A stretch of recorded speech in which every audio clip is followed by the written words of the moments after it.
personally leaked it to the AP, it wouldn't surprise me to find out that another one in that crowd did. But still, the responsibility comes back to her. How is it that Kim Chapman is getting a copy of this complaint? Or do we know that she actually had a copy of the complaint? Well, if you scroll down and read not the complaint, but the preliminary finding. Exactly. If you scroll down and read all the way at the end of Mr. Daniels' report, he says that copy is being issued solely to the complainant, which was Ms. Chapman, and the governor. And then there's boldface that says this is confidential and this cannot be released without. So it's fair to say, Tim, that only 3 people in the world knew about it. The investigator, Mr. Daniel, the governor, Sarah Palin, and Kim Chapman, the complainant. So therefore, exactly. We know. I don't think there's anybody who could say that, or who could reasonably say that it was Governor Palin who leaked. So let's just say, if we're all of sound mind, we know Governor Palin didn't release it. Let's hope that the investigator had some sort of ethics, and he didn't do it. That only leaves one person.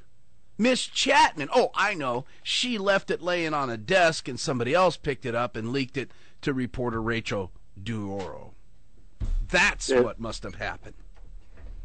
Exactly, and then it is all completely illegal, and right. It's malicious. It's intended to cause harm to the governor, to cause harm to her reputation, to cause her financial harm. Even if there's no criminal remedy. I'm not a lawyer, but just in my opinion, certainly there's got to be some civil remedy there to say, hey, look, you're damaging my reputation, you're costing me money. All right.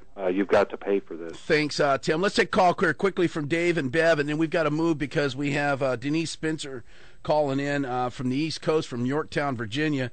Bev, let's go to Bev first. Bev, welcome to the program. Yeah. These nutcases are mentally ill, and they better hold their breath if Alaska is unfortunate enough to get a Democratic governor. Well, I tell you, there's going to be some ethics complaints filed. I can guarantee you that. You bet. I've already got a list. Payback is hell, man. Yep. Payback is hell. That's right. Let's go to Dave. Dave, you're on with Tim Lindell from conservatives4palin.com. Oh, I'm sorry. Is it John? Oh, all right. I'm sorry. John, welcome to the program. Yeah, hi.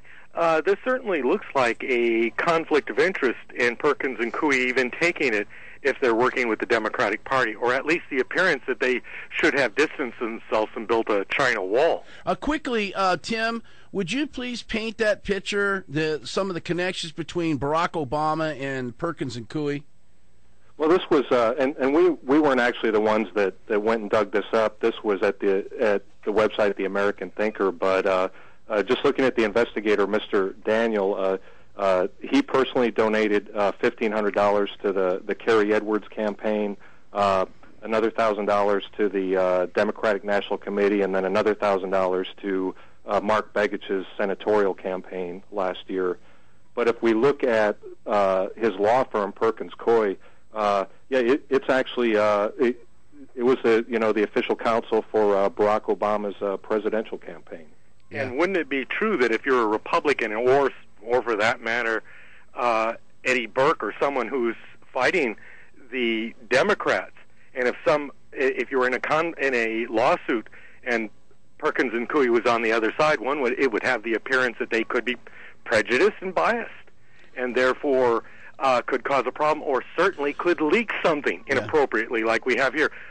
And my question would be this: should not the state of Alaska investigate this and not only get Perkins and Coie to pay the freight on it because they're the ones that leaked it, and find out who did this? Someone in their firm, if this is confidential, and make them pay. Well, I think it's. Well, it could be. What they're recommending, what Daniel's recommending, is that the taxpayers get stuck with the bill for the whole thing. No, they can't. I'm a citizen of Alaska. I'm not going to accept it. All right. Hey, I've got to cut this out. I've got another guest coming up. Sorry, I've already delayed it 15 minutes. It's an important subject. I wanted to expand on the conversation. Tim Lindell from conservativeforpalin.com. You're brilliant, man. You did a good job, my friend. Thank you so much for your hard work and all the work that goes into your website, you and Ram and other folks, Rebecca Mansour. Thank you so much, okay? Anytime, Eddie. Take care. Yeah, you bet. All right.